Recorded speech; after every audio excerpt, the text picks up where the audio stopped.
நெத்திலி மீன் பொரிச்சு வச்சாச்சுங்க. அப்படியே சாம்பார்,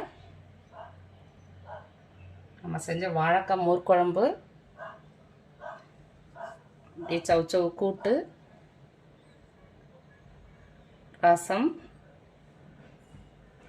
முட்டைக்கோசு பொரியல், நேற்று வச்ச மீன் குழம்பு இருக்குதுங்க, நெத்திலி மீன் குழம்பு. ஃபஸ்ட்டு அதை போட்டு சாப்பிட்டுட்டு மற்றதெல்லாம் பிறகு சாப்பிட்லாம். நல்லா சுட சுட சாதம்,